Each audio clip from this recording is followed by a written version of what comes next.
एक बार सभी मिल करके मां भवानी का जयकारा लगाएंगे। बोलिए नवदुर्गा मैया की, विष्णु भगवान की, भारत माता की, सत्य सनातन धर्म की, गुरु महाराज की। आज श्री बाबूजी महाराज के जन्म उत्सव पे धाम में श्री बाबूजी महाराज के दरबार में पधारे हुए हमारे मुख्य अतिथि, जिनके शब्दों को सुनकर के ऐसा लगा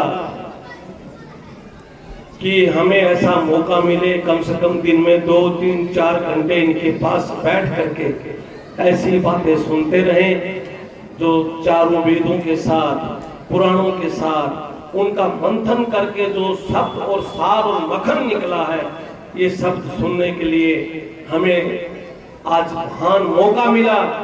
ऐसे हमारे जयपुर प्रांत के प्रांत प्रचारक बाबूलाल जी भाई साहब, आपको कोटि कोटि प्रणाम।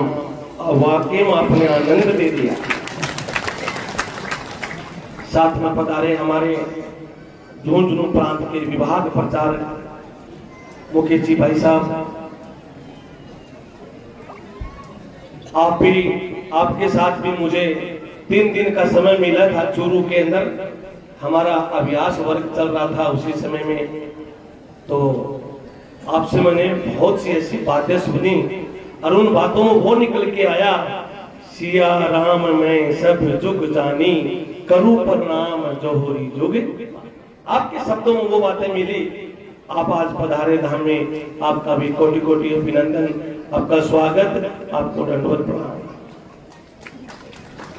धाम में हर समय सेवा देने के लिए हमारे रक्तदान का जब भी शिविर लगता है या धाम से किसी भी श्रद्धालु को कोई समस्या होती है तो वो दौड़ करके राजगढ़ जाता है।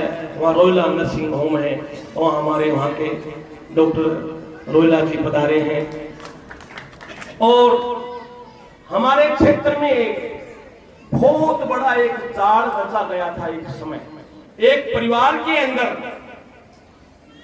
और अकाल मौत होनी शुरू हो गई। छोटे छोटे बच्चे, बूढ़ी माता, और रहस्यजनक तरीके से उनकी मौत हो रही थी। घर में आग लग रही थी, चारों में हाहाकार मच रहा था। और गांव के लोगों ने बड़ी बड़ी पंचायतें रखी कि भाई ये आग कौन भूत प्रेत लगा रहा है क्या, ये जवान जवान मौत हो रही है, ये मौत किसी ओपरी प्राइज से हो रही है क्या। पूरा जिला बड़ा चिंता में था। और ये साणे भोपे तांत्रिक जगह जगह से वो बुला करके लाए। माननीय चूरू एसपी साहब से हमारी भी बात हुई। एसपी साहब ने भी कहा महाराज जी इसका क्या रहस्य होगा। तो मैंने कहा कि भगवान किसी को नहीं मारता, व्यक्ति स्वयं खोटा काम करता है। तो ऐसी चीजें आप पढ़े लिखे विद्वान हो, आपको खोज करनी चाहिए। और उस समय में अपने दिमाग और अपने विवेक से काम करने वाले हमारे राजगढ़ के एडिशनल एसपी श्री किशोरी लाल जी ने और यहाँ के राजगढ़ के पुलिस प्रशासन ने, हमारे राजेश जी ने, इन सब लोगों ने बैठ करके विचार किया। और वो मरे हुए छोटे छोटे बच्चों का जब पोस्टमार्टम करवाया तब पता चला उनके पिता ही उनका हत्यारा है। ऐसे बहुत बड़े षड्यंत्र का खुलासा करने वाले हमारे एडिशनल एसपी साहब किशोरी लाल जी जो है, शिवानी से राजेश जी केदिया जी, और हमारे बैच जी जो राजगढ़ से अभी थोड़े समय पहले माननीय हर समय अपने संचालन करने के लिए आते हैं शास्त्री जी, अनिल जी, आपका समय पर सहयोग मिलता रहता है। आपके शब्दों से बड़ा आनंद आता है। आप बता ही रहे थे कोरोना काल के अंदर जब कहीं भी व्यवस्था नहीं मिल रही थी तो आप बैची आयुर्वेदिक के बड़े विद्वान हैं, इन्होंने जड़ी बूटियां तैयार की, अपने परिवार वालों को लगाया, छोटी छोटी और जड़ी बूटियों की कुछ वाटिका दवाइयां टाइप की बनाई, पूरे राजगढ़ में स्वयं सेवकों के सहयोग से पूरे शहर में वो दवाइयां की व्यवस्था करवाई, आपने बंटवाई। आपका भी धाम में स्वागत, अभिनंदन।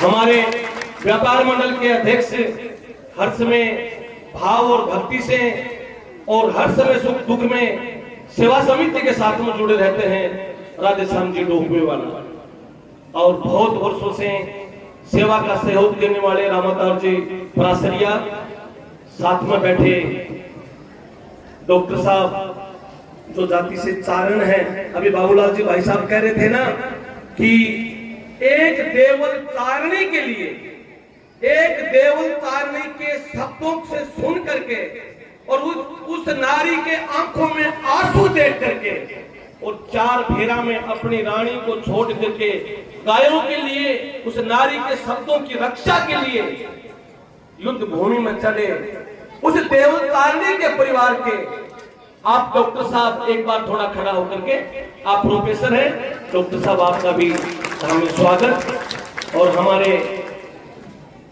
परिवार के सदस्य दैनिक भास्कर के संवाददाता श्री नमाज जी जो पत्रकार हैं लेकिन धाम सेवा समिति के सदस्य भी हैं, सेवक भी हैं, हमारे क्षेत्र के हमारे ग्राम पंचायत के सरपंच शीशराम जी और हमारे बाबू धाम मंडल सेवा समिति के अध्यक्ष श्री बजरंग सिंह जी राठौड़, श्री पितराम सिंह जी, पूर्ण सिंह जी, छगन सिंह जी, करण सिंह जी और जयवीर जी, राजवीर जी, सभी भगत जन और बड़े सुंदर सुंदर अपने मीठे मीठे भाव से हमें सबको संबोधित कर रहे हैं। अनिल जी, शास्त्री जी, आप सबको कोटि कोटि प्रणाम। सामने मोतियों से महंगे और श्रद्धा से जुड़े हुए श्रद्धालु मातृ शक्ति, आप सबको मेरी तरफ से दंडवत प्रणाम। आपको बहुत बहुत प्रणाम। बाबू जी महाराज के पावन जन्म अवसर पे आपको बधाई भी, शुभकामना। जब जैसा नाम वैसा काम करने के लिए जो हमारे बाबूलाल जी बोल चुके, तो शायद हमारे पास ऐसा कोई शब्द नहीं है, और वाकई में ये ठीक ही बोल रहे थे। कोई तन दुखी, कोई मन दुखी, कोई धन बिना फिरे उदास, थोड़ा थोड़ा सब दुखी, सुखी प्रभु का। सेवा भाव से जुड़े हुए हमारे योगेंद्र जी झाझड़िया, ये भी मंच पर विराज रहे हैं, सम्मानित मंच, और आप सब पधारे, आपका मैं स्वागत, अभिनंदन और बहुत बहुत धन्यवाद भी करना चाहता हूं कि बाबूजी महाराज के पावन पर्व पे आप लोग पधारे और बाबूलाल जी भाई साहब के वो शब्द सुने। और इन्होंने कहा कि सब पापू नहीं कर सकता, इन माताओं की कुख से और पापू पैदा होंगे, 3-3, 4-4 बच्चे होंगे, तब जाकर के हिंदुत्व की रक्षा होगी, नहीं मुश्किल है। बाबूलाल जी भाई साहब, आज इस अंधविश्वास ने देश को खोखला कर दिया है, इस अंधविश्वास ने देश को खोखला कर दिया है। या हर समय, आज आपके मुंह पर नहीं कह रहा हूं मैं, हर महीने हजारों की संख्या में श्रद्धालु आते हैं, उनसे मेरा एक ही जवाब और सवाल होता है, सुख चाहिए है, सुख चाहिए है तो सबसे पहले गुरु धारण करो। गुरु कौन? जिनसे हमारा जन्म हुआ है, जिन माता ने अपने को 9 महीना कुख में रख करके तपस्या की है, जिस पिता ने हमें 15 साल तक मेहनत कर, खुद मेहनत करके अपने को शिक्षा और संस्कार दी है, उन माता पिता को अगर आपने गुरु मान लिया तो संसार में आपका पल्ला कोई भी नहीं पड़ सकता। हमेशा मैं एक तो ये बात कहता हूं। दूसरा मैं ये कहता हूं कि हमेशा से हमारे जो वेद हैं, पुराण है, उपनिषद हैं, ये पाखंड नहीं है, ये विज्ञान है, ये विज्ञान है। और विज्ञान इसलिए है कि लक्ष्मण जी जब मूर्छित हुए तो भगवान राम ने उसी सभा में कहा था कि इस लक्ष्मण के जो तीर लगा है, जो बाण लगा है, इसकी औषधि के बारे में किसको ज्ञान है क्या? जब लंका से आए हुए भविष्य जी ने कहा महाराज बीमारी जहां अधिक होती है वहां कोई न कोई वैद्य भी वहीं होता है। इस अस्त्र शस्त्र को चलाने वाले मेरी लंका में दुष्ट लोग हैं जो अच्छे लोगों पर प्रहार करते हैं, तो हमारी लंका में एक वैद्य है सुखेन, वो इसके दवाई बता सकता है। कौन ले आए? हनुमान जी महाराज गए, वैद्यराज को बुलाया। वैद्यराज ने तुरंत नवज देख करके कहा कि प्रभु आपको इसको दवाई की जरूरत है, जड़ी बूटियों की जरूरत है। इसको आप वो दवाई जब काम करेगी कि तुरंत अगर ला करके 12 घंटे के अंदर रात में कोई आ जाए तो दवाई काम कर सकती है। तो भक्तों हनुमान जी महाराज गए, सरजून कुंटी लेकर के आए, लक्ष्मण जी को बचाया। तो रामचंद्र जी को दवाई की क्या जरूरत पड़ गई?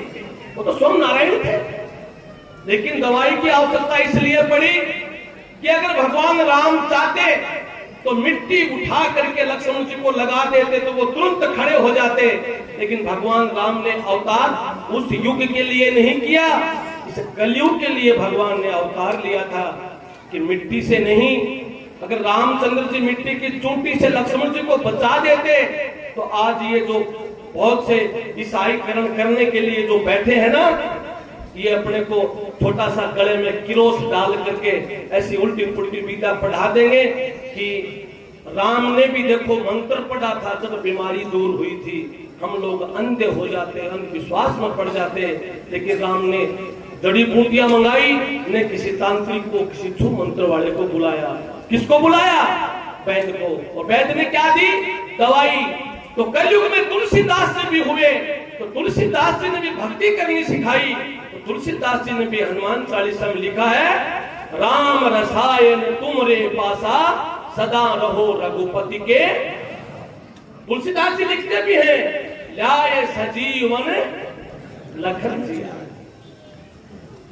लक्ष्मण जी कैसे बचे? सरजून कुंटी से। तो बाबला जी भाई साहब, इन लोगों को हमेशा एक ही संदेश देता हूं कि देखो मुझे नहीं तो कोई झाड़ा, कोई तांत्रिक, कोई पूजा पाठ करनी आती। मैं बाबूजी के वंश का हूं, बाबूजी के वंश में मेरा जन्म हुआ है। और ये सेवा मेरी आज की नहीं, मेरे पूर्वजों ने ये अमरपुरा आज से 188 वर्ष पहले जो किसी ने बसाया। तो हमारा मूल गांव राजपुरा है, और राजपुरा के जो मेरे बड़े ताऊजी बीकानेर महाराजा गंगा सिंह जी के एडीसी थे और वित्त मंत्रालय का चार्ज था उनके पास। गंगा सिंह जी महाराज जब गंगानगर क्षेत्र अब बना है, वह जंगल में कोई शिकार खेलने के लिए गए हुए थे। तो बाबला जी भाई साहब को तो पता है, आप उस क्षेत्र से हैं जहाँ कपिल मुनि ने तपस्या की, उस गोलायत से आप हैं।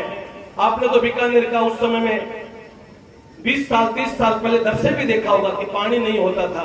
तो गंगा सिंह जी महाराज कुशल सिंह जी को कहते हैं कि मेरा उस कैंप में पानी की व्यवस्था है कि नहीं है। तो कुशल सिंह जी ने थोड़ा सा राजा से हंस करके कहा कि महाराज राम की माँ अगर प्यासी है तो फिर चिंता ही है।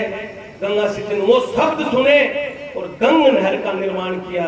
वो कुशल सिंह जी यहाँ इस धाम में, इस गांव में जन्म लिया और इस गांव में पढ़े लिखे और इस गांव से बीकानेर राजा के एडीसी बने और उनको पर्चा बाबूजी महाराज ने दिया था।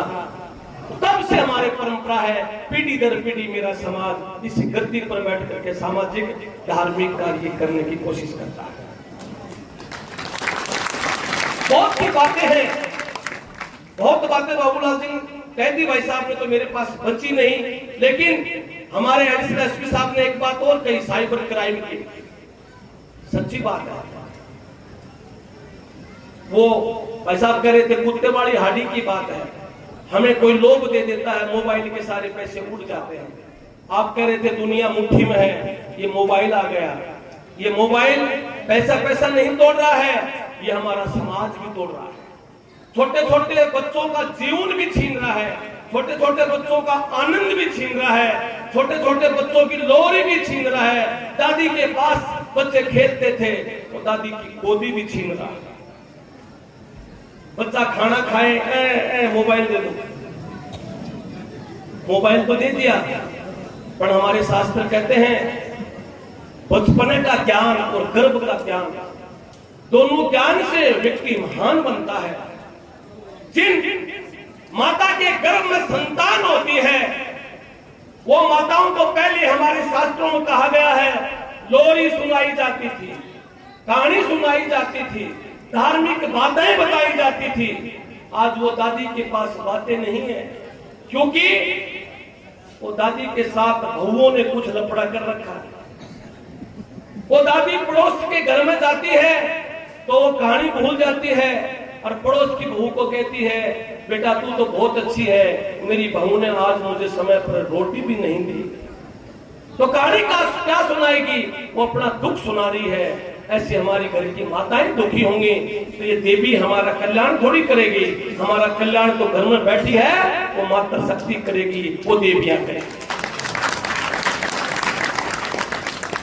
अब घर के अंदर ज्ञान हो,